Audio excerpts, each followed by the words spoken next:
Hey guys, welcome to day 3 notes. We are going to do some more exponential word problems. This time we're going to look at one that we call compound interest. So there's a warm-up, so go ahead and pause this, fill in the warm-up on your notes, and we'll come back in just a second. So here's my warm-up. You're going to get that after 13 years with the company, Derek will be making $67,883.37 per year. Okay, so hopefully you're good with that from day 2 stuff. All right, for day 3, we're going to actually start by looking at our learning cards. So go ahead and get your learning cards out. We're going to go to learning card 7-2. It looks like this. All right, so you'll see on here it talks about compound interest. Okay. We still have our A, which is our initial amount, our beginning amount. Our R is going to be our percent as a decimal. T is still going to be our time in years. The thing that's new is this piece here that has an N. It's going to be the number of times the interest is compounded. You're going to see that come up in the formula in these two places, dividing by N under the R and multiplying the T by an N. Okay, so this is our new equation that we're going to need to be familiar with and how to use for compound interest. Okay, so over here on the right hand side you're going to see this table kind of, and it says, well, what are we going to use for N? Well, that's going to tell us how many times it's being compounded. So if it's going to be compounded daily, we're going to use 365. If it's compounded weekly, we're going to use 52 because there's 52 weeks in a year. Monthly is 12, quarterly is 4, semi-annually would be twice a year, so 2, and yearly or annually, and that's just going to be a 1. Okay, so it says I put $50 in the bank at 5% interest compounded monthly. How much money will I have in 2 years? So the key word that you're looking for is this compounded. If you have this compounded word, you should know that you are using this formula here. Okay, so let's just identify those same pieces that we've been identifying. A in this problem is going to be the $50 you start with. The rate is going to be the percentage as a decimal, so 0.05. Okay, then the T here, we're going to have 2 years. And then this new piece is how often it's compounded. So if it's compounded monthly, we're going to look and say, well, how many months are there in a year? So we're going to use 12. So our equation for this one is going to be y equals 50 times 1 plus 0.05 divided by 12, all raised to the 12 times 2. So notice that that N value went in both of those two places in the equation. Okay? When we solve this, we are going to get 55.25. And again, this is money, so you'll notice that I only rounded to 2 decimals. And let's write a sentence. After 2 years, I will have $55.25 in the bank. So there we have compound interest formula. So going back to the notes page, we're going to see that, oops, I'm sorry, didn't mean to write that line. All right, it says compound interest is a common application of exponential growth. So notice that these are always going to be growth problems because you're going to be gaining interest. So that means it should be growing. And it's going to be paid, that interest is going to be paid on both the principal and the interest earned, which is why our formula is a little bit different. So we said it was y equals A times 1 plus R over N to the NT. Now we might see it written out a little bit different and using an A as that total amount here, a capital, and capital P meaning principal. So that capital P is meaning principal, and then the rest is just the same. So just make sure you're aware that you could see it either one of these ways. Okay, and then I also put that same chart from the learning card on your notes page. So example number 2 here says John earned $1,000 this summer washing cars. He puts his money into a savings account that has a rate of 3.7% and compounds semi-annually. How much will he have in 2 years? So this keyword that we were looking for, compounds, tells us that we are using this compound interest formula. Okay, so let's identify these four pieces. So our capital P, or sometimes it's our little a, our principal, the starting amount, is $1,000. The R is our rate. Again, even though it looks like in decimal form already, it's a percent, so we still have to move that decimal over 2 places. So it's 0.037.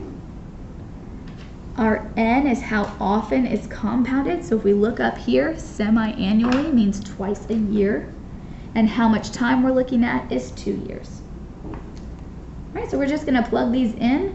So our amount in the account is going to be 1,000 times 1 plus 0.037 divided by 2 raised to the 2 times 2 power. So I'm just plugging all those pieces in. We're going to let our calculator do that math for us, so practice typing that in the right way.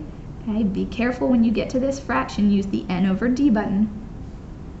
We're going to get 1,076. Again, I'm rounding to 2 decimals, 0.08, because this is money. And let's write a sentence. After 2 years, John will have $1,076.08 in his savings account. Let's move on to the third example here. It says we invest $18,000 at a rate of 4.5% compounded annually. How much do we have in 6 years? So our principal is what we start with. Our rate as a decimal, we need to move that over, 0.045. N is how often it's compounded. Annually is 1 time a year. And our time here is after 6 years. So we've got Y equals, or you can use A equals, doesn't really matter, 18,000 times 1 plus 0.045 divided by 1 raised to the 1 times 6. Okay? When we punch this one into our calculator, we're going to get $23,440.68. So let's write another sentence. After 6 years, we will have $23,440.68. Notice I didn't say in the bank or in a savings account because it didn't tell me that is a bank or savings account. It just said that we invested, so I'm not really sure what I invested in. So I just left it at that in the sentence. All right, so let's look at this one. This one has a graph for us. It says write a compound interest function to model this situation. You invest $550 at a rate of 2% compounded quarterly for 10 years. How much money will you have? Right, sorry, gotta go back to the problem. So we've got our equation that needs to be written. So we need to figure out what are we starting with. So our initial value here, or our principal, is $550. 1 plus, it does sound compounded, so we do need to use that compounded formula. Our rate as a decimal is 0.02. How often is it compounded? Quarterly.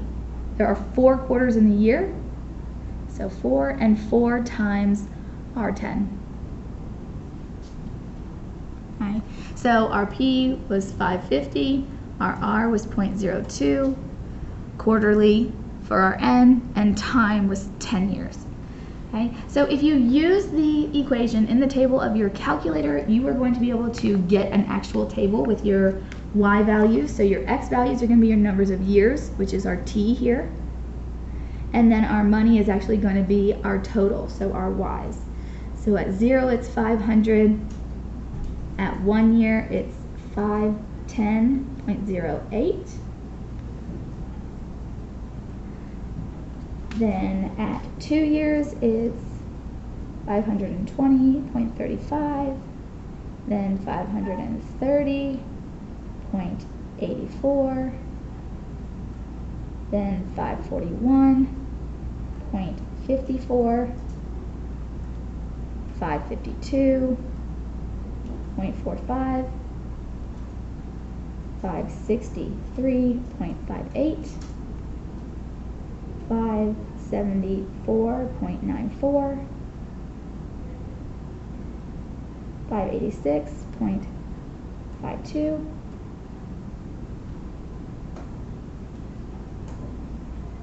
598.34, and 610.40. So this shows us that after 10 years, we're going to have $610.40. So you could have looked at that as a graph, but it's really kind of hard to see where those numbers are. And I think something's off on my graph anyways. Those numbers don't look right. Okay, so let's try this one. It says you try, so go ahead and pause it here, figure out all of the pieces you need to plug in, and write your answer as a sentence. So here you go. After 5 years, there will be $7,045.59 in the savings account. Then down here at the very bottom, we've got a challenge problem, and I think this is really good just for thought. Some of you guys are going to be able to do this on your own. If not, follow along. It says after 80 years of 5.8% interest compounded monthly, an account has $102,393.44. What was the original deposit amount? Hint, pay attention to what you are and are not given. So let's identify those things that we have. So 80, that's an amount of time. 5.8% interest, that's our rate. So 0.058. Compounded monthly, that's going to give us our N. Monthly is 12. And an account has this much. Okay, so the question, make sure we understand, what is this number? Is this what we originally put in, or is this what we have total after making the investment over those 80 years? So that is actually our Y, or our total. Okay, so the piece that we actually don't know is the principal, the original amount. So this is what we really have here on this problem. My total is equal to some principal I don't know times 1 plus 0.058 divided by 12 raised to the 12 times 80. Sorry, that 80 looks kind of messy. 80. Okay, so here we're actually trying to solve for P. Notice that P is being multiplied by the rest of the right-hand side. So how do we undo multiplication? Good, we divide. So I am going to divide this side and this side by all of this. There is no need for me to actually figure out what that number is yet, because if I do, then I'm going to get into rounding issues, and when we round, we're going to get the wrong answer. Okay, so this whole side is gone except for the P, so I'm just going to write what P is. Then in our calculator, we're going to type this in. Now be careful, this is a little tricky to type in. You're going to use the N over D button, type the number on the top, and then when you're typing the bottom one in, just be careful, you'll have to use the N over D button. You'll need to use parentheses to be the way that it looks like on your paper. And you're going to get, when you plug that in, 999.9999805. So this is money, so I need to round appropriately. So how would this round? It would round to $1,000. So here, if you gave a sentence, it would be that the initial deposit 80 years ago would have been $1,000. Hope you enjoyed that challenge. See you in class tomorrow to work some practice.